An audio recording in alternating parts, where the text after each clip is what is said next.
ओम नमो भगवते वासुदेवाय। ओम नमो भगवते वासुदेवाय। ओम नमो भगवते वासुदेवाय।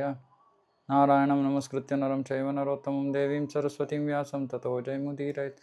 नष्टप्रायेषु भद्रेषु नित्यं भागवत सेवया भगवती उत्तमश्लोके भक्तिर्भवति नैष्टिकी। ओम ज्ञानतिमिरान्धस्य ज्ञानाञ्जनशलाकया चक्षुरुन्मिलितं येन तस्मै श्रीगुरवे नमः। नमो विष्णुपादाय कृष्णप्रेष्ठाय भूतले श्रीमते भक्तिवेदान्तस्वामिनिति नामिने। नमस्ते सारस्वते देवे गौरवाणी प्रचारिणे निर्विशेष शून्यवादी पाश्चात्य देशतारिणे। जय श्री कृष्ण चैतन्य प्रभु नित्यानंद श्री अद्वैत गदाधर शिवासादि गौरभक्तवृंद। हरे कृष्ण कृष्ण कृष्ण हरे हरे, हरे राम राम राम हरे हरे। ಒಂದು ನಿಮಿಷ.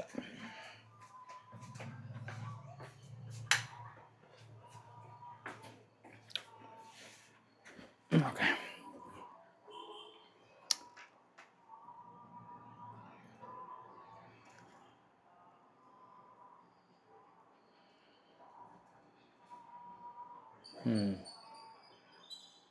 ಸೊ ನಿನ್ನೆ ಆಸೆ ಬಗ್ಗೆ ಮಾತಾಡಿದ್ವಿ, ಆಧ್ಯಾತ್ಮಿಕ ಆಸೆಗಳು. ಸೊ ಯಾರಾದರೂ ಏನಾದ್ರು ಹಂಚ್ಕೋತೀರಾ ನಿಮ್ಮ ಆಧ್ಯಾತ್ಮಿಕ ಆಸೆಗಳು ಏನು ಅಂತ?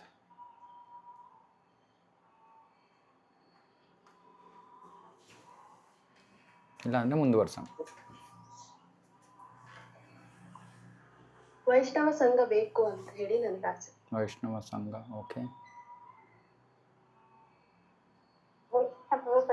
ಹಾಂ, ನನಗೆ ಪ್ರತಿ ಮನೆಗೂ ಭಗವದ್ಗೀತಾ ವಿತರಣೆ ಮಾಡಿ ಅವರೆಲ್ಲರನ್ನು ಭಕ್ತರನ್ನಾಗಿ ಮಾಡುವ ಆಸೆ. ಜೈ ಕೈಕೊಂಡು ವೈಷ್ಣವ ಡ್ರೆಸ್ ಹಾಕೊಂಡು ಭಕ್ತರಾಗ್ಬೇಕು ಕೃಷ್ಣನ್. ಜೈ ಜೈ. Super super. ಓಕೆ. ನಮ್ಗೆ ಏನ್ ಆಸೆ ಅಂದ್ರೆ ಪ್ರಭುಜಿ, ನಾವೆಲ್ಲ ಭಗವತ್ ಧಾಮದಲ್ಲಿ ಯಾಕೆ ಭಗವಂತನಿಗೆ ಸೇವೆ ಮಾಡ್ತಿದೀವಿ ಸಿನ್ಸಿಯರ್ ಆಗಿ, ಅದೇ ತರ ಇಲ್ಲೂ ಕೂಡ ನಾವೆಲ್ಲರೂ ಸೇವೆ ಮಾಡ್ಬೇಕು ಅನ್ನೋದು ತುಂಬಾ ಆಸೆ. ಓಕೆ ಓಕೆ, ಸಂತೋಷ. Okay okay. ಹಾಂ, ಪ್ರತಿ ಹಳ್ಳಿಲೆಲ್ಲ ಮನೆ ಮನೆಗೆ ಪ್ರಚಾರ ಮಾಡಬೇಕು. Okay, very nice. Okay okay. ಪ್ರಭುಜಿ, ಕೃಷ್ಣ ಭಕ್ತಿ, ಕೃಷ್ಣ ಪ್ರೇಮ, ಮತ್ತೆ ಅಟ್ಲೀಸ್ಟ್ 52 ಏಜ್ ಆದ್ಮೇಲೆ ಟರ್ನ್ ಪ್ಲಾನ್ ಧಾಮದಲ್ಲಿ ಹೋಗಿ ಐದರ್ ಬೃಂದಾವನ ಅವರ ಪೂರಿ ಇಲ್ಲಾಂದ್ರೆ ಪಂಡರಾಪುರ ಅಲ್ಲಿ ಹೋಗಿ ಜೀವನ ಮಾಡಬೇಕು ಅನ್ನೋ ಪ್ರಭುಜಿ. Okay okay. ನೀನು ಯಾರಾದರೂ? ಹರೇ ಕೃಷ್ಣ ಪ್ರಭುಜಿ. ಹರೇ ಕೃಷ್ಣ ಪ್ರಭುಜಿ, ನನಗೆ ಪ್ರಸಾದ ವಿತರಣೆ ಮಾಡ್ಬೇಕು ಅಂತ ತುಂಬಾ ಆಸೆ ಪ್ರಭುಜಿ. ಓಕೆ, ಸಂತೋಷ. Okay okay. ಸೊ ಹೀಗೆ ನಾವು ಬೇರೆ ಬೇರೆ ಆಸೆಗಳಿಟ್ಕೋಬೇಕು. ಒಂದು ಆಧ್ಯಾತ್ಮಿಕ ಆಸೆಗಳನ್ನು ಇಟ್ಕೊಂಡಾಗ ನಾವು ಅದು ಗುರು ಸಾಧು ಶಾಸ್ತ್ರದ ಪ್ರಕಾರವಾಗಿರಬೇಕು. ದೀಕ್ಷೆ ಆಗಿರೋರು ನಮ್ಮ ಗುರುಗಳಿಗೆ ಪ್ರಸನ್ನ ಆಗೋ ರೀತಿಯಲ್ಲಿ, ಅವರು ಸಂತೋಷ ಆಗೋ ರೀತಿಯಲ್ಲಿ ಆ ಆಸೆಗಳನ್ನು ಇಟ್ಕೋಬೇಕು. ಮತ್ತು ಸಾಮಾನ್ಯವಾಗಿ ನಮ್ಮ ಒಂದು ಪರಂಪರೆಯ ಒಂದು ಮೂಡ್ ಹೇಗೆ ಅಂದರೆ, ನಾವು ನಮ್ಮ ಜೀವನವನ್ನು ಬೇರೆಯವರಿಗಾಗಿ ಸಮರ್ಪಿಸಬೇಕು, ಸಮಾಜಕ್ಕೋಸ್ಕರ, ಸಮಾಜ ಕಲ್ಯಾಣಕ್ಕೋಸ್ಕರ ಸಮರ್ಪಿಸಬೇಕು. ಇದು ನಮಗೆ ಪ್ರಭುಪಾದರು ಹೇಳ್ಕೊಟ್ಟಿದ್ದು. ಹಾಗಾಗಿ ಎಷ್ಟು ನಾವು ಬೇರೆಯವರಿಗೆ ಭಕ್ತಿಯನ್ನು ಹಂಚೋಕ್ಕೆ ಪ್ರಯತ್ನವನ್ನು ಮಾಡ್ತೀವೋ ಅಷ್ಟು ನಾವು ಭಕ್ತಿಯಲ್ಲಿ ದೃಢವಾಗಿ ನೆಲೆಗೊಳ್ತೀವಿ, ಅಷ್ಟು ನಾವು ಭಗವಂತನಿಗೆ ಪ್ರಿಯರಾಗ್ತೀವಿ. ಯಾಕಂದರೆ ಕೃಷ್ಣ ಭಗವದ್ಗೀತೆಯಲ್ಲಿ ಅದಕ್ಕೆ ಹೇಳ್ತಾನೆ, ಯಾರು ಭಗವದ್ಗೀತೆ ಭಾಗವತದ ಜ್ಞಾನವನ್ನು ವಿತರಿಸ್ತಾರೋ ಅವರು ನನಗೆ ಬಹಳ ಪ್ರಿಯರು ಅಂತ. ಅದು ಪುಸ್ತಕ ರೂಪದಲ್ಲಿರ್ಬೋದು, ಪ್ರವಚನಗಳ ರೂಪದಲ್ಲಿರ್ಬೋದು, ಇನ್ನೊಂದು ರೂಪದಲ್ಲಿರ್ಬೋದು. ಆದರೆ ಸಮಾಜದಲ್ಲಿ ಎಲ್ಲರೂ ಕೂಡ ಭಕ್ತರಾಗಬೇಕು ಅನ್ನೋ ಒಂದು, ಅದು ಎಲ್ಲಕ್ಕಿಂತ ಶ್ರೇಷ್ಠ ಆಸೆ ಭಗವಂತನಿಗೆ ಸಂಬಂಧಿತವಾಗಿ. ಸೊ ಹಾಗಾಗಿ ಯಾರು ಅದನ್ನು ಇಟ್ಕೋತಾರೋ ಅವರು ಆಧ್ಯಾತ್ಮಿಕ ಜೀವನದಲ್ಲಿ ಚೈತನ್ಯ ಮಹಾಪ್ರಭುಗಳ ವಿಶೇಷ ಕೃಪೆಯಿಂದ ಅವರು ಮುನ್ನಡೆಯನ್ನು ಸಾಧಿಸ್ತಾರೆ. ಯಾಕಂದರೆ ಈ ಕಲಿಯುಗದಲ್ಲಿ ನಾವು ಮಾಡ್ತಾ ಇರೋ ಭಕ್ತಿಯ ಮಾರ್ಗ ಚೈತನ್ಯ ಮಹಾಪ್ರಭುಗಳು ಕೊಟ್ಟಿರೋದು. ಚೈತನ್ಯ ಮಹಾಪ್ರಭುಗಳು ಬಂದಿದ್ದೇ ಪ್ರಚಾರಕ್ಕೋಸ್ಕರ. ಯಾರೇ ದೇಕೋ ತಾರೇ ಕಹೋ ಕೃಷ್ಣೋಪದೇಶ್. ಸೊ ಈ ಭಾವ ನಮ್ಮಲ್ಲಿ ಇರಬೇಕು, ಈ ಮನೋಭಾವ. ನಮಗೋಸ್ಕರ ನಾವು ಭಕ್ತಿಯನ್ನು ಮಾಡ್ತಾ ಇಲ್ಲ, ಎಲ್ಲರಿಗಾಗಿ, ಎಲ್ಲರ ಒಳಿತಿಗಾಗಿ ನಾವು ಭಕ್ತಿಯನ್ನು ಮಾಡಬೇಕು ಅಂತ. ಓಕೆ, ಸಂತೋಷ. ಮುಂದುವರ್ಸೋಣ ಇವಾಗ. ಸ್ಕಂದ 1 ಅಧ್ಯಾಯ 7 ಶ್ಲೋಕ 43. ಉವಾಚ ಚಾಸಹಂತ್ಯಸ್ಯ ಬಂಧನಾನಯನಂ ಸತಿ ಮುಚ್ಚತಾಂ ಏಷ ಬ್ರಾಹ್ಮಣೋ ನಿತರಾಂ ಗುರುಃ. ಸೊ ದ್ರೌಪದಿ ಮುಂದೆ ಅಶ್ವತ್ಥಾಮನ್ನ ಬಂದು ನಿಲ್ಲಿಸಿದಾಗ ಅವನು ಪಶುವಿನಂತೆ ಕೈಗಳನ್ನು ಕಟ್ಟಾಕಿದ್ದು ತಲೆ ಬಾಗಿಸ್ಕೊಂಡು ನಿಂತಿದ್ದನ್ನು ನೋಡಿ ದ್ರೌಪದಿಗೆ ಕರುಣೆ ಉಂಟಾಯಿತು. ಅವನು ತಪ್ಪು ಮಾಡಿದರೂ ಕೂಡ ಬ್ರಾಹ್ಮಣನ ಸ್ಥಿತಿಯಿಂದ ಪತಿತನಾಗಿದ್ದರೂ ಕೂಡ ಅವಳು ಅಶ್ವತ್ಥಾಮನಿಗೆ ಗೌರವವನ್ನು ಅರ್ಪಿಸ್ತಾಳೆ. ಇಲ್ಲಿ ಹೇಳ್ತಾ ಇದ್ದಾರೆ, ಅಶ್ವತ್ಥಾಮ ಹಗ್ಗಗಳಿಂದ ಹಾಕಲ್ಪಟ್ಟಿರೋದನ್ನು ನೋಡೋಕ್ಕೆ ಅವಳಿಗೆ ಆಗಲಿಲ್ಲ, ಸಹಿಸ್ಕೊಳ್ಳೋಕೆ ಆಗಲಿಲ್ಲ. ಮತ್ತು ಸತಿ ಅವಳು ಸತಿಯಾಗಿದ್ದು ಅವಳು ಹೇಳ್ತಾಳೆ, ಅವಳನ್ನು ಬಿಟ್ಬಿಡಿ, ಪತಿಗೆ ಅವ್ರನ್ನ ಬಿಟ್ಬಿಡಿ, ಯಾಕಂದರೆ ಅವರು ಬ್ರಾಹ್ಮಣ ಅಂದರೆ ನಮ್ಮ ಆಧ್ಯಾತ್ಮಿಕ ಗುರು. ಯಾಕಂದರೆ ದ್ರೌಪದಿ ಕ್ಷತ್ರಿಯರಿಗೆ ಗುರು ಬ್ರಾಹ್ಮಣರು. ಹಾಗಾಗಿ ಅವಳು ಪತಿವ್ರತೆ ಆಗಿದ್ಲು, ಸತಿ ಆಗಿದ್ಲು, ಆದರೂ ಕೂಡ ಪತಿ ಹತ್ರ ಪ್ರಾರ್ಥನೆ ಮಾಡ್ತಾ ಇದ್ದಾಳೆ, ಬಿಟ್ಬಿಡಿ, ಯಾಕಂದರೆ ಅವ್ರು ಬ್ರಾಹ್ಮಣರು ಅಂತ. ಸೊ ಅಶ್ವತ್ಥಾಮನ ನೋಡಿದ ತಕ್ಷಣ ಅವಳಿಗೆ ಅದನ್ನು ಸಹಿಸ್ಕೊಳ್ಳೋಕ್ಕಾಗಲಿಲ್ಲ. ಯಾಕಂದರೆ ಬ್ರಾಹ್ಮಣನನ್ನು ಬಂದಿಯಾಗಿ ಕರ್ಕೊಂಡು ಬಂದಿರೋದು ಅವಳು ಅದನ್ನು ನೋಡೋಕ್ಕಾಗಲಿಲ್ಲ ಅವಳಿಗೆ. ವಿಶೇಷವಾಗಿ ಯಾಕಂದರೆ ಆ ಬ್ರಾಹ್ಮಣ ತಮ್ಮ ಗುರುಗಳ ಮಗ. ಆದರೆ ಅರ್ಜುನ ಅಶ್ವತ್ಥಾಮನ ಬಂಧಿಸೋಕ್ಕೆ ಮುಂಚೆ ಅಶ್ವತ್ಥಾಮ ತನ್ನ ಗುರುವಿನ ಮಗ ಅಂತ ಅರ್ಜುನಿಗೆ ಗೊತ್ತಿತ್ತು, ಕೃಷ್ಣನಿಗೂ ಗೊತ್ತಿತ್ತು. ಆದರೆ ಅವನು ಬ್ರಾಹ್ಮಣನ ಮಗ ಅನ್ನೋ ಪರಿಗಣನೆ ಮಾಡದೆ ಅವರು ಅವನೊಂದಿಗೆ ಸೂಕ್ತವಾಗಿ ವ್ಯವಹರಿಸ್ತಾರೆ. ಇಲ್ಲಿ ಪ್ರಭುಪಾದರು ಬರೀತಾರೆ, ಶಾಸ್ತ್ರದ ಪ್ರಕಾರ ಗುರು ಏನಾದರೂ ಅಯೋಗ್ಯನಾಗಿ ಕಂಡು ಬಂದರೆ, ಅಂದರೆ ಗುರುಗಳ ಸ್ಥಾನದಿಂದ ಪತಿತನಾಗಿದ್ದರೆ ಅಂತಹ ಗುರುವನ್ನು ಶಿಷ್ಯ ತಿರಸ್ಕರಿಸ್ಬೋದು. ಸಾಮಾನ್ಯವಾಗಿ ಗುರು ಅಂದ್ರೆ ಆಚಾರ್ಯ ಅಂತಲೂ ಕರೀತಾರೆ. ಯಾಕಂದರೆ ತಮ್ಮ ವೈಯಕ್ತಿಕ ನಡತೆಯಿಂದ ಅವರು ಕಲಿಸ್ತಾರೆ ಶಾಸ್ತ್ರದ ಸಾರವನ್ನು, ಮತ್ತು ಅದನ್ನು ಶಿಷ್ಯಂದರು ಅಳವಡಿಸ್ಕೊಳ್ಳೋಕ್ಕೆ ಸಹಾಯ ಮಾಡಿರ್ತಾರೆ. ಆದರೆ ಅವರು ಆ ಸ್ಥಾನದಿಂದ ಪತಿತರಾಗಿದ್ದರೆ ಅವರನ್ನು ತಿರಸ್ಕರಿಸ್ಬೋದು. ಅಶ್ವತ್ಥಾಮ ಇಲ್ಲಿ ಯಾವ ಥರ ಬ್ರಾಹ್ಮಣನ ಕರ್ತವ್ಯಗಳನ್ನು ನಿರ್ವಹಿಸಿಲ್ಲ, ಗುರುವಿನ ಕರ್ತವ್ಯಗಳನ್ನು ನಿರ್ವಹಿಸಿಲ್ಲ. ಅಂದರೆ ಅವನು ಪತಿತನಾಗಿದ್ದಾನೆ, ಹಾಗಾಗಿ ಅವನನ್ನು ತಿರಸ್ಕರಿಸೋದ್ರಲ್ಲಿ ಯಾವ ತಪ್ಪು ಇರಲಿಲ್ಲ. ಹಾಗಾಗಿ ಕೃಷ್ಣ ಮತ್ತು ಅರ್ಜುನ ಅವನನ್ನು ಖಂಡಿಸ್ತಾರೆ. ಆದರೆ ದ್ರೌಪದಿ ಒಳ್ಳೆಯ ಸ್ವಭಾವದ ಸ್ತ್ರೀ, ಅವಳು ಶಾಸ್ತ್ರದ ದೃಷ್ಟಿಯಿಂದ ನೋಡಲಿಲ್ಲ, ಆದರೆ ಒಂದು ಸಾಮಾಜಿಕ ರೂಢಿಯ ದೃಷ್ಟಿಯಿಂದ ನೋಡೋದು. ಸಾಮಾನ್ಯ ರೂಢಿ ಅಂದರೆ ಮಗನಿಗೆ ತಂದೆಯಂತೆಯೇ ಗೌರವವನ್ನು ಕೊಡೋದು, ಅಶ್ವತ್ಥಾಮನಿಗೆ ದ್ರೋಣಾಚಾರ್ಯರಂತೆಯೇ ಗೌರವವನ್ನು ಕೊಡೋದು. ಯಾಕಂದರೆ ಸಾಮಾನ್ಯವಾಗಿ ಇದು ಬ್ರಾಹ್ಮಣನ ಮಗ ನಿಜವಾಗ್ಲೂ ಬ್ರಾಹ್ಮಣ ಅಂತಲೇ ಎಲ್ಲರೂ ಸ್ವೀಕಾರ ಮಾಡೋದು. ಆದರೆ ಅದು ಸುಮ್ಮನೆ ಒಂದು ಭಾವನೆ, ಅದು ಸತ್ಯಾಂಶ ಏನು ಅನ್ನೋದನ್ನು ತಿಳಿಬೇಕು. ಬ್ರಾಹ್ಮಣನ ಮಗ ಬ್ರಾಹ್ಮಣ ಅಂತ ಸ್ವೀಕಾರ ಮಾಡಬಾರ್ದು, ಅವನಿಗೆ ಆ ಯೋಗ್ಯತೆ ಇರಬೇಕು. ಆಗಿದ್ರೂ ಕೂಡ ದ್ರೌಪದಿ ಅಶ್ವತ್ಥಾಮನ್ನ ಬಿಡುಗಡೆ ಮಾಡಿಬಿಡಿ ಅಂತ ಕೇಳ್ಕೊತಾರೆ. ಅಂದರೆ ಪ್ರಭುಪಾದರದೇ ಇಲ್ಲಿ ನಾನು ನಿನ್ನೆ ಹೇಳಿದ್ನಲ್ಲ, ತಮಗೆ ಏನಾದರೂ ಯಾರಾದರೂ ತಪ್ಪು ಮಾಡಿದರೆ ಭಕ್ತರು ಅದನ್ನು ಕ್ಷಮಿಸ್ಬಿಡ್ತಾರೆ. ಅಂದರೆ ತಮಗಾಗಿ ಆಗುವಂತಹ ಕಷ್ಟಗಳು ಕ್ಲೇಶಗಳನ್ನು ಸಹಿಸ್ಕೊಂಡು ಬಿಡ್ತಾರೆ.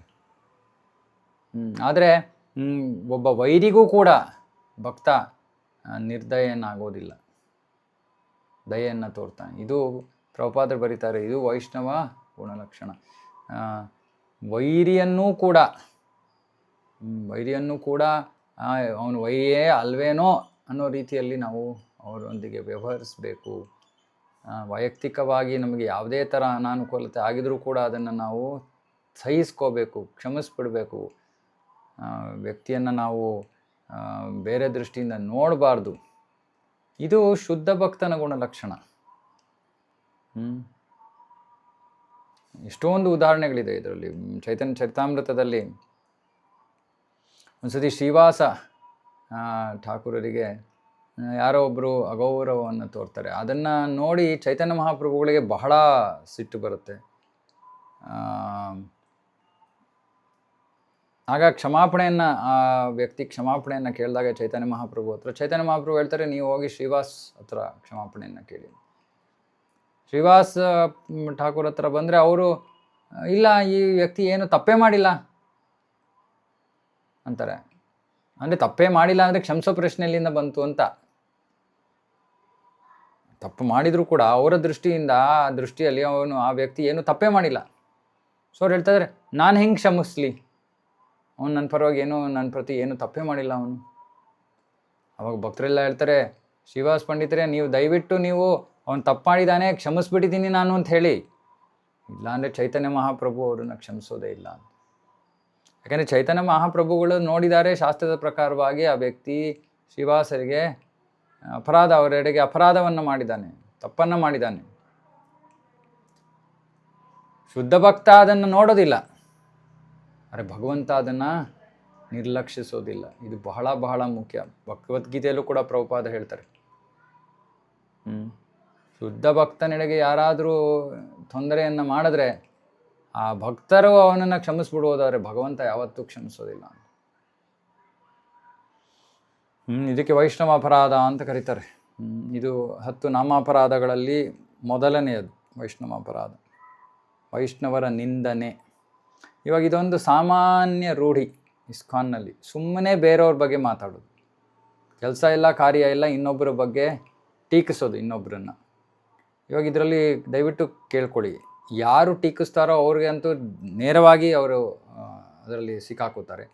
ಯಾರು ಅದಕ್ಕೆ ಪ್ರೋತ್ಸಾಹಿಸ್ತಾರೋ, ಅಂದರೆ ಯಾರೋ ಹಿಂಗೆ ಇನ್ನೊಬ್ಬರ ಬಗ್ಗೆ ಟೀಕೆ ಮಾಡ್ತಾ ಇದ್ದಾರೆ, ನಿಂದನೆ ಮಾಡ್ತಾ ಇದ್ದಾರೆ, ನಾವು ಅದಕ್ಕೆ ಹೌದು ಜೊತೆಗೆ ಸೇರಿಸ್ಕೊಂಡು ನಾವು ಮಾತಾಡಿದ್ರೆ ನಾವು ಅದರಲ್ಲಿ ಭಾಗಿಗಳಾಗಿ ಹೋಗ್ತೀವಿ. ಹಾಗಾಗಿ ಅಂಥವರ ಸಂಘದಿಂದ ನಾವು ದೂರ ಇರಬೇಕು. ಯಾರು ಬೇರೆ ಭಕ್ತರ ಬಗ್ಗೆ ಯಾವಾಗಲೂ ಮಾತಾಡ್ತಾ ಇರ್ತಾರೋ, ಸರಿನೋ ತಪ್ಪೋ ಅವರಿಗೆ ಅದಕ್ಕೆ ಅಧಿಕಾರ ಇಲ್ಲದೇ ಇದ್ರೂ ಮಾತಾಡ್ತಾ ಇರ್ತಾರೋ, ಅವರಿಂದ ದೂರ ಇರೋದು ವಾಸಿ. ಸರಿ, ಪ್ರಶ್ನೆ ಬರುತ್ತೆ, ಇವಾಗ ಯಾರೋ ತಪ್ಪು ಮಾಡ್ತಾ ಇದ್ದಾರೆ, ಏನು ಮಾಡಬೇಕು? ನಮಗೆ ಅಧಿಕಾರ ಇಲ್ಲದಿದ್ದರೆ ನಾವು ಅವರನ್ನು ತಿದ್ದಬೇಕು, ಇಲ್ಲದೇ ಇದ್ದರೆ ಯಾರಿಗೆ ಅಧಿಕಾರ ಇದೆಯೋ ಅವರಿಗೆ ಆ ವಿಷಯವನ್ನು ತೊಗೊಂಡೋಗಿ ತಿಳಿಸ್ಬೇಕು.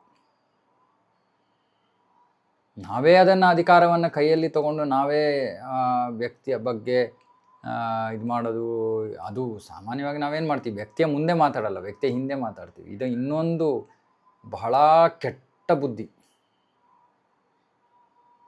ಅಷ್ಟೇ ಇದ್ದರೆ, ಆ ವ್ಯಕ್ತಿ ಬಗ್ಗೆ ನಮ್ಗೆ ಅಷ್ಟು ಕಾಳಜಿ ನಿಜವಾಗ್ಲೂ ಇದ್ದರೆ ಆ ವ್ಯಕ್ತಿ ಹತ್ರ ಮಾತಾಡೋಕ್ಕೆ ಪ್ರಯತ್ನ ಮಾಡ್ತೀವಿ ನಾವು.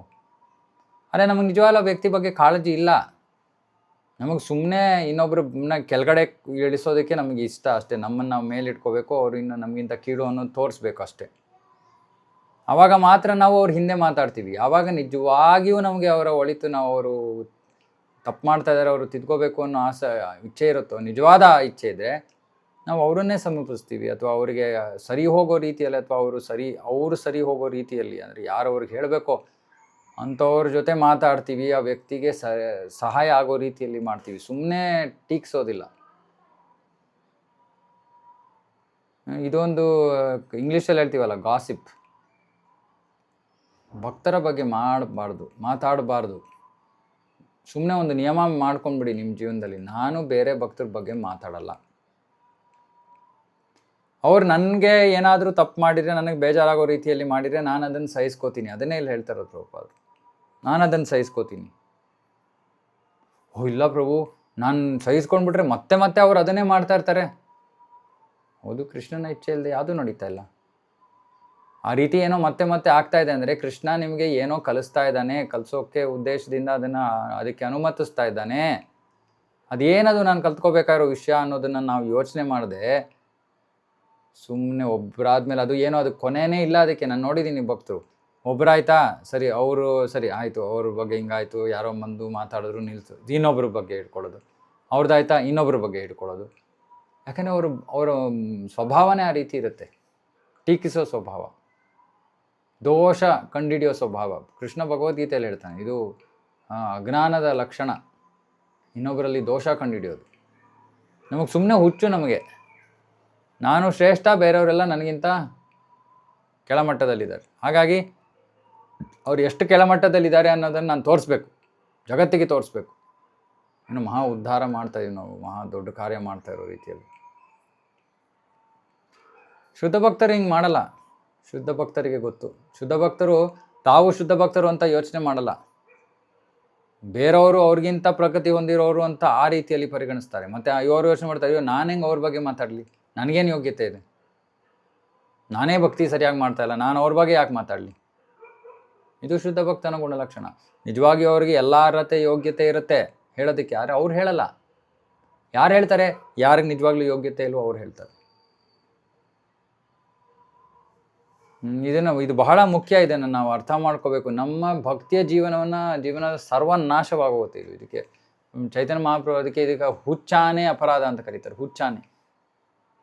ಹುಚ್ಚಿಡ್ತಿರೋ ಒಂದು ಆನೆನ ಒಂದು ಉದ್ಯಾನವನದಲ್ಲಿ ಬಿಟ್ಟರೆ ಏನಾಗತ್ತೆ? ಧ್ವಂಸ ಮಾಡಿಬಿಡುತ್ತೆ ಅದು. ಇದು ನಮ್ಮ ಮನಸ್ಸಿನ ಹುಚ್ಚುತನ. ಇದಕ್ಕೆ ಅನುಮತಿ ನೀಡಿದ್ರೆ ನಮ್ಮ ಭಕ್ತಿ ಧ್ವಂಸವಾಗೋಗುತ್ತೆ. ಹಾಗಾಗಿ ದಯವಿಟ್ಟು ಇನ್ನೊಬ್ಬರ ಬಗ್ಗೆ ಮಾತಾಡಬೇಡಿ. ನಿಮಗೆ ಯಾಕೆ ಬೇರೆಯವ್ರ ಬಗ್ಗೆ ವಿಷಯ? ನಿಮ್ಮ ಭಕ್ತಿ, ನಿಮ್ಮ ನಡವಳಿಕೆ, ನಿಮ್ಮ ಪ್ರಗತಿ, ಇದ್ರ ಬಗ್ಗೆ ನೀವು ಕಾಳಜಿ ತೋರಿ. ಬೇರೆಯವ್ರ ಬಗ್ಗೆ ಯಾಕೆ ತಲೆ ಕೆಡಿಸ್ಕೋತೀರಾ?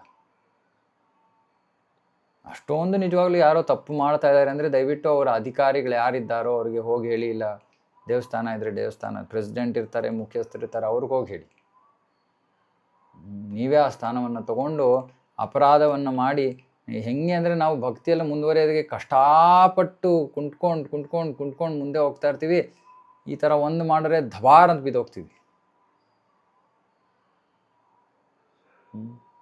ಭಕ್ತರ ಬಗ್ಗೆ ಮಾತಾಡಬೇಡಿ. ಅದು ಇನ್ನೂ ವಿಶೇಷವಾಗಿ ಮನೆಯೊಳಗಿರೋ ಭಕ್ತರ ಬಗ್ಗೆ. ಒಂದು ದೇವಸ್ಥಾನ ಓಕೆ, ಹೊರಗಡೆ ಇರೋ ಭಕ್ತರ ಬಗ್ಗೆ ಮಾತಾಡ್ತೀವಿ. ಎರಡನೇದು ಇನ್ನೂ ಕಷ್ಟಕರವಾದದ್ದು, ಮನೆಯಲ್ಲಿರೋ ಭಕ್ತರ ಬಗ್ಗೆ ನಿಂದನೆ. ಭಗವಂತನಿಗೆ ಸಂತೋಷನೇ ಆಗೋದಿಲ್ಲ. ಸಾಮಾನ್ಯವಾಗಿ ಪತಿ ಪತ್ನಿಯರ ನಡುವೆ ಇದು ನಡೀತಾ ಇರ್ತದೆ. ಆದರೆ ವೈಷ್ಣವರಾಗಿದ್ದರೆ ಇಬ್ಬರು ವ್ಯವಹಾರ ಬಹಳ ಜಾಗರೂಕವಾಗಿರಬೇಕು. ಇಬ್ಬರೂ ಜಾಗರೂಕರಾಗಿರ್ಬೇಕು. ವೈಷ್ಣವರಾದವರು ಜವಾಬ್ದಾರಿಯಿಂದ ವ್ಯವಹರಿಸಬೇಕು.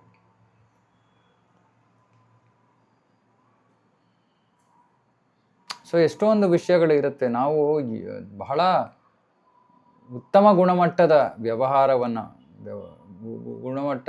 ಉತ್ತಮ ಮಟ್ಟದಲ್ಲಿ ಅಥವಾ ಉತ್ತಮ ರೀತಿಯಲ್ಲಿ ನಾವು ಬೇರೆಯವ್ರ ಜೊತೆ ವ್ಯವಹರಿಸಬೇಕು.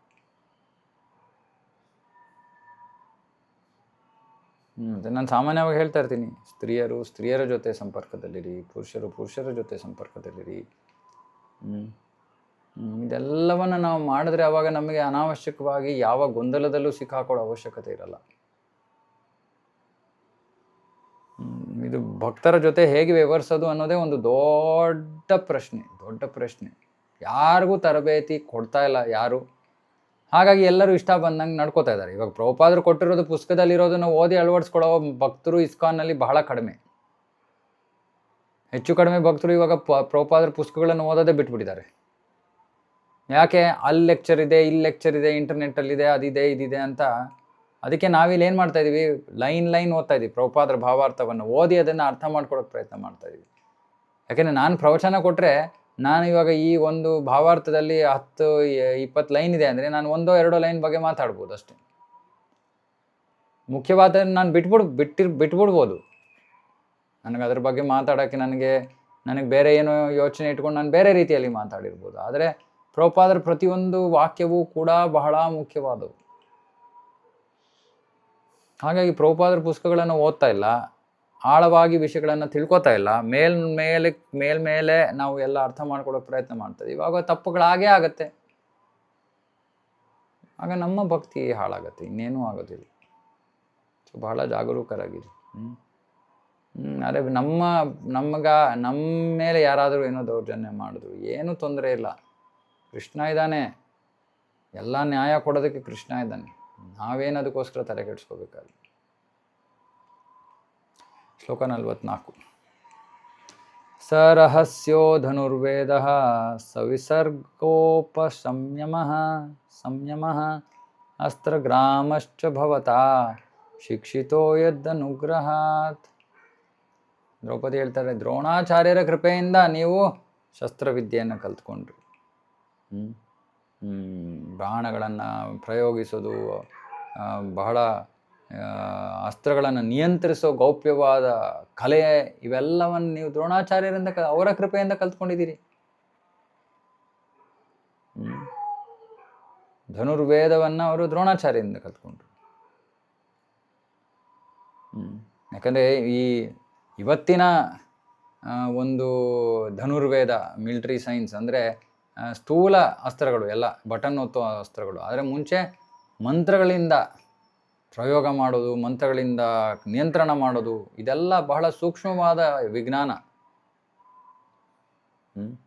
ಅದನ್ನು ಅವರು ದ್ರೋಣಾಚಾರ್ಯರಿಂದ ಕಲ್ತ್ಕೊಂಡಿದ್ರು. ವೈದಿಕ ಮಂತ್ರಗಳು. ರಾಮಾಯಣದಲ್ಲಿ ದಶರಥ ಮಹಾರಾಜನಿಗೆ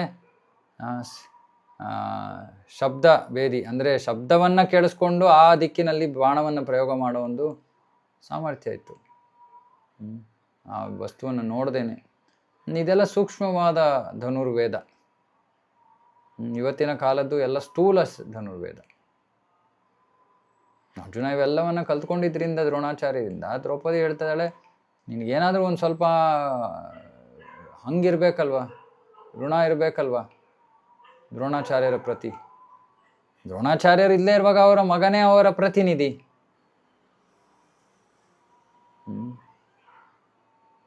ಅಂದರೆ ಹೌದು, ಅದು ನಿಜ. ಮಗ ನಿಜವಾಗಿಯೂ ಬ್ರಾಹ್ಮಣನಾಗಿದ್ದು ತಂದೆಯ ಮಾರ್ಗವನ್ನು, ತಂದೆ ಹೇಳ್ಕೊಟ್ಟಿದ್ದ ಪಥವನ್ನು ಮುಂದುವರ್ಸ್ಕೊಂಡು ಹೋಗಿದ್ದಿದ್ರೆ ದ್ರೌಪದಿ ಹೇಳ್ತಾ ಇರೋದು ಕರೆಕ್ಟ್. ಆದರೆ ಇಲ್ಲಿ ಹಾಗಾಗಲಿಲ್ಲ. ಯಾಕಂದರೆ ಒಬ್ಬ ಬ್ರಾಹ್ಮಣ ಅಂದರೆ ಪಠನ್ ಪಾಠನ್ ಯಜನ್ ಯಾಜನ್ ದಾನ ಪ್ರತಿಗ್ರಹ. ಸರಿ, ಒಂದೇ ಯಾವುದೋ ಒಂದು ತಂದೆ ಮಾಡಿದ್ದಂತಹ ಒಂದು ವಿಭಾಗದಲ್ಲೇ ಮಗನೂ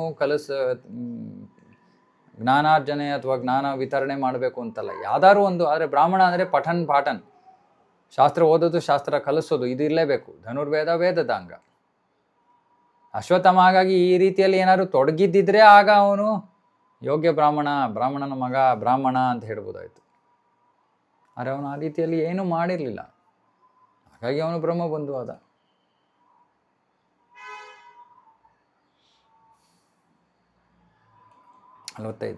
ಸ ಏಷ ಭಗವಾನ್ ದ್ರೋಣಃ ಪ್ರಜಾರೂಪೇಣ ವರ್ತತೆ ತಸ್ಯಾತ್ಮನೋರ್ಧಂ ಪತ್ನ್ಯಾಸ್ತೆ ನಾನ್ವಗಾದ್ವೀರಸೂಃ ಕೃಪಿ.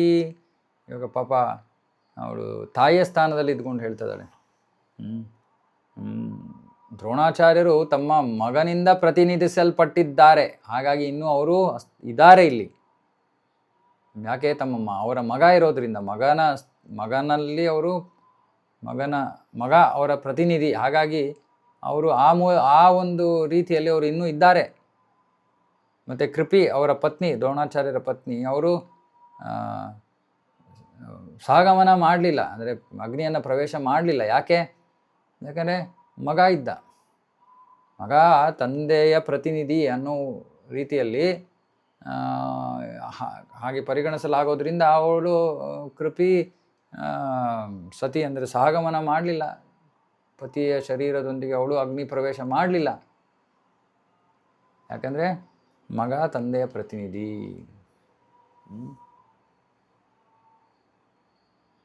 ಅದಕ್ಕೆ ಇಲ್ಲಿ ಅರ್ಧಾಂಗಿ ಅಂತಾರೆ. ಅರ್ಧಾಂಗಿ ಅಂದರೆ ಒಬ್ಬ ಪತಿಯ ಅರ್ಧ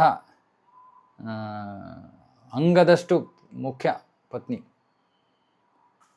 ಹಾಗಾಗಿ ಸಾಮಾನ್ಯವಾಗಿ ಪತಿ ಶರೀರವನ್ನು ತ್ಯಜಿಸಿದಾಗ ಪತ್ನಿ ಕೂಡ ಶರೀರವನ್ನು ತ್ಯಜಿಸ್ಬಿಡ್ತಾಳೆ ಹಿಂದಿನ ಕಾಲ. ಆದರೆ ಈ ಒಂದು ಘಟನೆಯಲ್ಲಿ ಸಂದರ್ಭದಲ್ಲಿ ಮಗ ಇದ್ದಿದ್ದರಿಂದ ಅವಳು ಆ ರೀತಿ ಮಾಡಲಿಲ್ಲ. ಮಗ ಇದ್ದರೆ ವಿಧವೆ ಆಗೋದಿಲ್ಲ, ಅಂದರೆ ಹೆಸರಿಗೆ ಮಾತ್ರ ವಿಧವೆ ಆಗ್ತಾಳೆ ಅವಳು. ಅಂದರೆ ದ್ರೌಪದಿ ಯೋಚನೆ ಮಾಡ್ತಾ ಇದ್ದಾಳೆ, ಅಶ್ವತ್ಥಾಮ ದ್ರೋಣಾಚಾರ್ಯರ ಪ್ರತಿನಿಧಿ, ಅಶ್ವತ್ಥಾಮನ್ನ ಕೊಲ್ಲೋದು ದ್ರೋಣಾಚಾರ್ಯನ ಕೊಲ್ಲೋದಕ್ಕೆ ಸಮ ಅಂತ ಅವಳು ವಾದ ಮಾಡ್ತಾಳೆ. ಹಾಗೆ ಅರ್ಜುನ್ಗೆ ಹೇಳ್ತಿದ್ದಾಳೆ, ಅದಕ್ಕೆ ಬಿಟ್ಬಿಡು ನಾವು. 46 ತದ್ಧರ್ಮಗ್ನ ಮಹಾಭಾಗ ಭವದ್ಭಿರ್ಗೌರವಂ ಕುಲಂ ವೃಜಿನಂ ನಾರ್ಹತಿ ಪ್ರಾಪ್ತುಂ ಪೂಜ್ಯಂ ವಂದ್ಯಂ ಅಭೀಕ್ಷಣಶಃ. ಹೇಳ್ತದೆ, ನೀನು ಬಹಳ ಭಾಗ್ಯವಂತ, ನಿನಗೆ ಎಲ್ಲ ಧರ್ಮದ ತತ್ವಗಳು ನೀನು ತಿಳ್ಕೊಂಡಿದ್ದೀಯಾ. ಹಾಗಾಗಿ ಎಲ್ಲ ಗೌರವಾರ್ಹ ಪೂಜಾರ್ಹ ಕುಟುಂಬದ ಭವ್ಯ ಕುಟುಂಬದ ಸದಸ್ಯರಿಗೆ ನಾವು ನೀವು ದುಃಖವನ್ನು ಕೊಡೋದು ಒಳ್ಳೆಯದಲ್ಲ. ಯಾಕಂದರೆ ನೀವು ಧರ್ಮದ ತತ್ವಗಳನ್ನು ತಿಳ್ಕೊಂಡಿದ್ದೀರ, ಯಾಕೆ ಅವರಿಗೆ ನಾವು ದುಃಖವನ್ನು ಕೊಡಬೇಕು? ಯಾಕಂದರೆ ಗೌರವಾನ್ವಿತ ಒಂದು ಕುಟುಂಬಕ್ಕೆ ಏನಾದರೂ ಈ ಥರ ಅವಮರ್ಯಾದೆ ಆದರೆ ಅದು ದುಃಖಕ್ಕೆ ಕಾರಣ. ಹಾಗಾಗಿ ನಾವು ಬಹಳ ಗೌರವಾನ್ವಿತ ಕುಟುಂಬಗಳ ಸದಸ್ಯರ ಜೊತೆ ನಾವು ತುಂಬ ಜಾಗರೂಕತೆಯಿಂದ ವ್ಯವಹರಿಸಬೇಕು. ಅದು ಸುಸಂಸ್ಕೃತ ಮನುಷ್ಯನಿಂದ ಅಪೇಕ್ಷಿತವಾಗಿದೆ. ಬೇರೆ ಕುಟುಂಬಗಳ ಸದಸ್ಯರು, ನಮ್ಮ ಕುಟುಂಬಗಳ ಸದಸ್ಯರು ಎಲ್ಲರ ಜೊತೆ ಸ್ವಲ್ಪ ಜಾಗರೂಕರಾಗಿ ನಾವು ವ್ಯವಹರಿಸಬೇಕು. ಎಷ್ಟೊಂದು ಸಮಯ ವಿಷಯಗಳು ಬಹಳ ಸೂಕ್ಷ್ಮವಾಗಿರುತ್ತವೆ. ಆದರೆ ಅದು ಜಾಗರೂಕವಾಗಿ ವ್ಯವಹರಿಸೋದು ಸುಸಂಸ್ಕೃತ ಮನುಷ್ಯನ ಗುಣಲಕ್ಷಣ. ಹಾಗಾಗಿ ದ್ರೌಪದಿ ಹೇಳ್ತಾ ಇದ್ದಾಳೆ, ಬೇಡ, ಅವರಿಗೆ ದುಃಖವನ್ನು ಕೊಡೋದು ಬೇಡ ನಾವು. ಮಾರೋದೀದ್ ಅಸ್ಯ ಜನನೀ ಗೌತಮೀಪತಿ ದೇವತಾ ಯಥಾಹಂ ಮೃತ ವತ್ಸಾರ್ಥ ರೋದಿಮ್ಯಶ್ರುಮುಖಿ ಮುಹುಹು. ಹೇಳ್ತಾ ಇದ್ದಾಳೆ, ದ್ರೋಣಾಚಾರ್ಯರ ಪತ್ನಿ ಅಂದರೆ ಕೃಪಿ ನಂತರ ಅಳೋದು ಬೇಡ. ನಾನು ನನ್ನ ಮೃತ ಮಕ್ಕಳಿಂದಾಗಿ ನಾನು ಬಹಳ ದುಃಖ ಪಡ್ತಾ ಇದ್ದೀನಿ, ಅವಳು ನಂತರ ಸತತವಾಗಿ ಅಳೋ ಅವಶ್ಯಕತೆ ಇಲ್ಲ.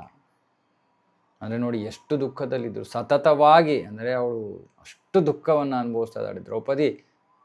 ಆದರೂ ಅವಳು ತನ್ನ ಒಳ್ಳೆತನವನ್ನು ಬಿಡಲಿಲ್ಲ. ಎಷ್ಟು ಅದ್ಭುತವಾದದ್ದು.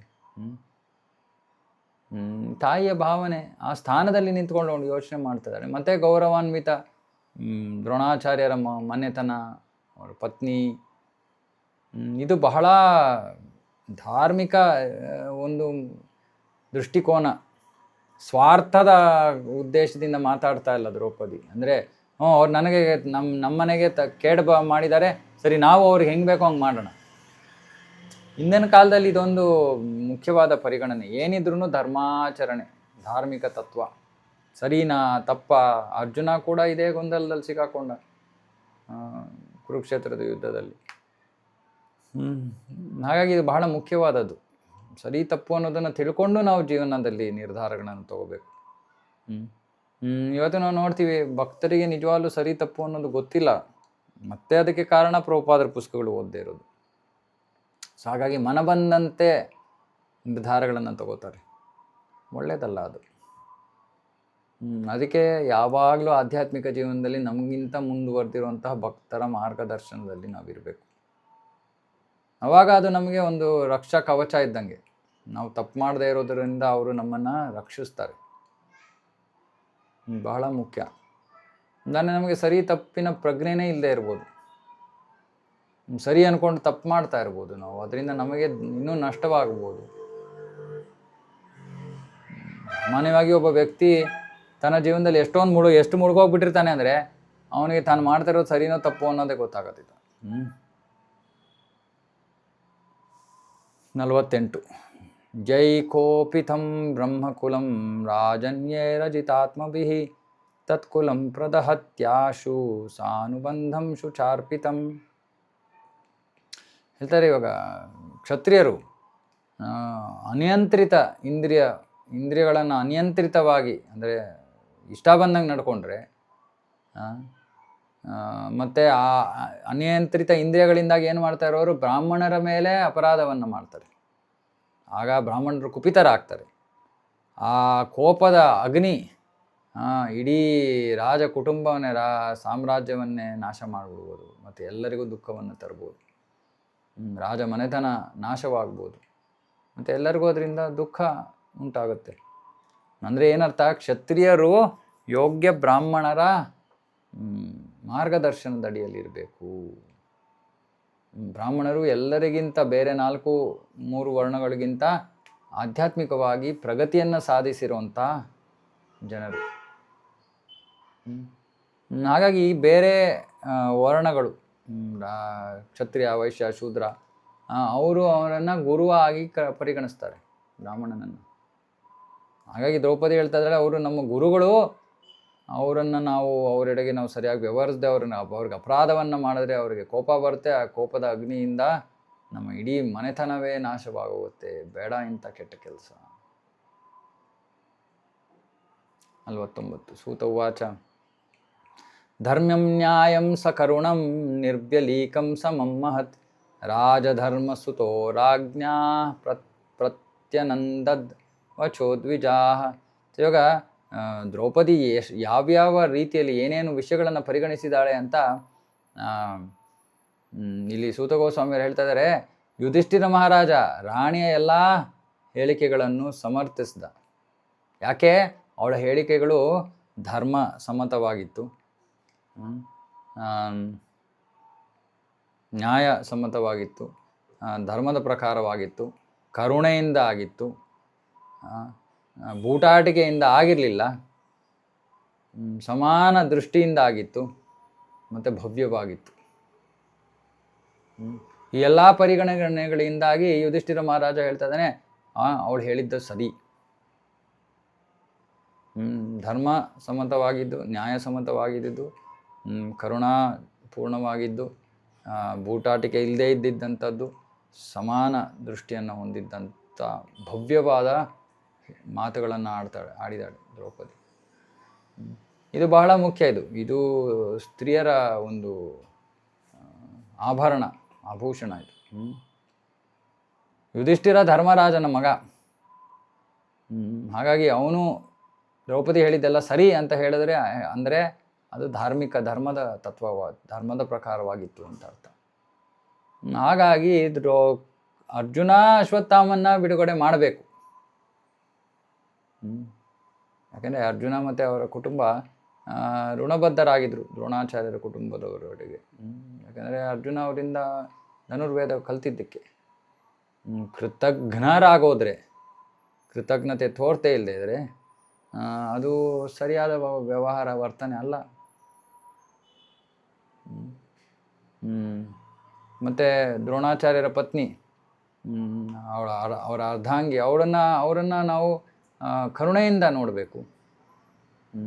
ಅವಳು ದುಃಖಕ್ಕೆ ಈಡಾಗಬಾರ್ದು ಅನ್ನೋ ಕರುಣೆಯ ಮಾತುಗಳನ್ನು ದ್ರೌಪದಿ ಆಡಲು. ಮತ್ತು ಅವಳಿದ್ಯಾವುದು ಸುಮ್ಮನೆ ಇನ್ನೊಬ್ಬರಿಗೆ ಪ್ರಸನ್ನಪಡಿಸೋದಕ್ಕೋಸ್ಕರ ಬಾಹ್ಯವಾಗಿ ಸುಮ್ಮನೆ ಮಾತುಗಳನ್ನಾಡಿ ಒಳಗಡೆ ದ್ವೇಷವನ್ನು ಇಟ್ಕೊಂಡಿರಲಿಲ್ಲ. ಬೂಟಾಟಿಕೆ ಅಂತಾರೆ ಇದಕ್ಕೆ. ಹೊರಗಡೆ ಒಂದು, ಒಳಗಡೆ ಒಂದು. ಅವಳು ಒಳ್ಳೆಯ ಹೃದಯದಿಂದನೇ ಹೇಳಿದ್ದು ಹಿಂಗೆ. ಮತ್ತು ತನ್ನನ್ನು, ಆ ಕೃಪೆಯನ್ನು ತನ್ನ ಸ್ಥಾನದಲ್ಲಿ ಹಾಕ್ಕೊಂಡು ನಂತರ ಅವಳು ಅಳೋದು ಬೇಡ. ನೋಡಿ, ಇದು ಬಹಳ ಹೆಂಗಸರಿಗೆ ಬಹಳ ಕಷ್ಟ. ಇದು ನಾನು ಅಳ್ತಾ ಇದ್ದೀನಿ ಅವರು ಅಳ್ಳಿ ಅನ್ನೋ ಒಂದು ಮನೋಭಾವ ಇರುತ್ತೆ ಸಾಮಾನ್ಯವಾಗಿ. ಇಲ್ಲ, ನಾನು ಅಳ್ತಾ ಇದ್ದೀನಿ ಆದರೆ ಅವ್ರ ನಂತರ ಅಳೋದು ಬೇಡ ಅನ್ನೋದು ಬಹಳ ಶ್ರೇಷ್ಠವಾದ ವ್ಯವಹಾರ.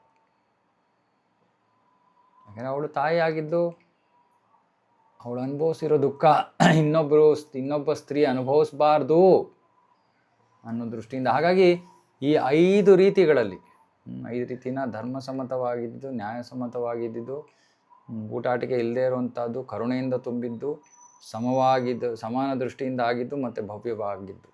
6 ಕಾರಣಗಳಿಂದ ಈ ಒಂದು ಸಂವಾದ, ಈ ದ್ರೌಪದಿಯ ಕಾರಣಗಳು ಬಹಳ ಮುಖ್ಯವಾದವು.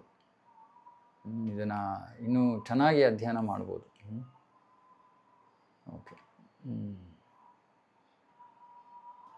ನಕುಲಃ ಸಹದೇವಶ್ಚ ಯುಯುಧಾನೋ ಧನಂಜಯಃ ಭಗವಾನ್ ದೇವಕಿ ಪುತ್ರೋ ಯೇ ಚಾನ್ಯೇ ಯಾಶ್ಚ ಯೋಷಿತಃ. ನಕುಲ, ಸಹದೇವ, ಸಾತ್ಯಕಿ, ಅರ್ಜುನ, ಕೃಷ್ಣ, ಅಲ್ಲಿದ್ದಂಥ ಸ್ತ್ರೀಯರು ಎಲ್ಲರೂ ಕೂಡ ರಾಜನ ಮಾತನ್ನು ಸಮ್ಮತದಿಂದ ಒಪ್ಕೋತಾರೆ, ಎಲ್ಲರೂ ಒಪ್ಕೋತಾರೆ. ಹೌದು ಹೌದು ಹೌದು ಕರೆಕ್ಟ್, ದ್ರೌಪದಿ ಹೇಳ್ತಾ ಇರೋದು ಸರಿ, ಯುಧಿಷ್ಠಿರ ಅದನ್ನು ಒಪ್ಕೊಂಡಿದ್ದಾನೆ, ಹಾಗಾಗಿ ಅದೇ ಸರಿ. ತತ್ರಾಹಂ ಹರ್ಷಿತೋ ಭೀಮಸ್ತಸ್ಯ ಶ್ರೇಯಾನ್ ವದ ಸ್ಮೃತಃ ನ ಭರ್ತುರ್ನಾತ್ಮನಶ್ಚಾರ್ತೆ ಯೋಹನ್ ಸುಪ್ತಾನ್ ಶಿಶೂನ್ ವೃತ. ಭೀಮನಿಗೆ ತಡ್ಕೊಳಕ್ಕಾಗಲಿಲ್ಲ, ಅವನು ಬಹಳ ಕೋಪದಿಂದ ಅದಕ್ಕೆ ಒಪ್ಕೊಳ್ಳಿಲ್ಲ. ಹೇಗೆ ಅವನು ಮಲಗಿರೋ ಮಕ್ಕಳನ್ನು ಕೊಂದಿದ್ದಾನೆ, ಅವನನ್ನು ಯಾಕೆ ನಾವು ಕ್ಷಮಿಸಬೇಕು? ಹಾಗಾಗಿ ಅವನು ದುಷ್ಟ, ಅವನನ್ನು ಕೊಲ್ಲಬೇಕು, ತಪ್ಪು ಮಾಡಿದ್ದಾನೆ, ಅವನನ್ನು ಕೊಲ್ಲಬೇಕು. ಮಕ್ಕಳನ್ನು ಯಾವ ಕಾರಣ ಇಲ್ಲದೆ ಕೊಂದಿದ್ದಾನೆ. ತನ್ನ ಒಡೆಯನಿಗೆ ಸ್ವಾಮಿಗೂ ಕೂಡ ಅವನು ಯಾವ ಸಂತೋಷವನ್ನು ಕೊಟ್ಟಿಲ್ಲ. ಅಂದರೆ ಮನಸ್ಸಿಗೆ ಬಂದಂಗೆ ಮಾಡಿದಾನೆ ಅವನು ದುಷ್ಟ, ಅವನಿಗೆ ಶಿಕ್ಷೆ ಆಗಬೇಕು, ತಪ್ಪು ಮಾಡಿದಾನು.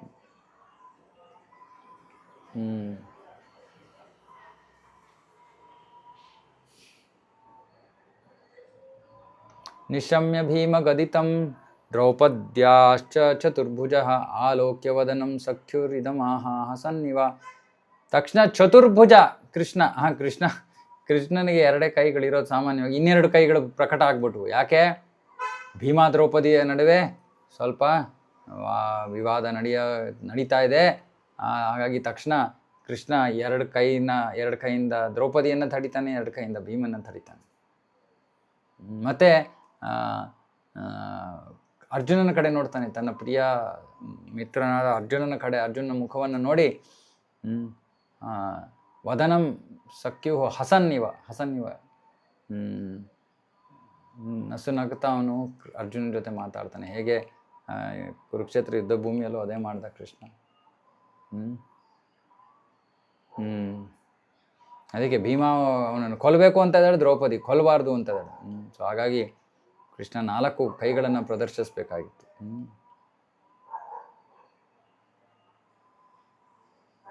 ಕೃಷ್ಣ ನಾರಾಯಣ ಇಬ್ಬರು ಒಬ್ಬರೇ, ಆದರೆ ನಾರಾಯಣ ವೈಕುಂಠದಲ್ಲಿ 4 ಕೈಗಳನ್ನು ಹೊಂದಿರ್ತಾನೆ, ಕೃಷ್ಣ ಗೋಲೋಕದಲ್ಲಿ 2 ಕೈಗಳನ್ನು ಹೊಂದಿರ್ತಾನೆ.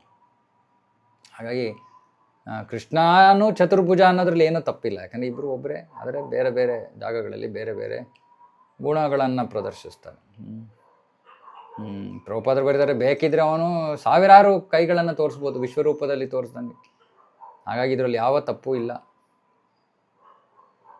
ಮತ್ತು ಅರ್ಜುನ ಇವಾಗ ಗೊಂದಲಕ್ಕೀಡಾದ, ಯಾಕಂದರೆ ಇವಾಗ ಕೃಷ್ಣನೂ ಕೊಲ್ಲುವಂದ ಇಲ್ಲ ಅಂದ್ಬಿಟ್ಟು ಅವ್ನು ಬಂಧಿಸ್ಕೊಂಡು ಕರ್ಕೊಂಡು ಬಂದ. ದ್ರೌಪದಿ ಕ್ಷಮಿಸು ಅಂತ ಇದ್ದಾಳೆ, ಯುಧಿಷ್ಠಿರ ಕ್ಷಮಿಸು ಅಂತ ಇದ್ದಾನೆ, ಬೇರೆಯವರೆಲ್ಲರೂ ಕ್ಷಮಿಸು ಅಂತ ಇದ್ದಾರೆ, ಭೀಮ ಕೊಲ್ಲು ಅಂತ ಇದ್ದಾನೆ.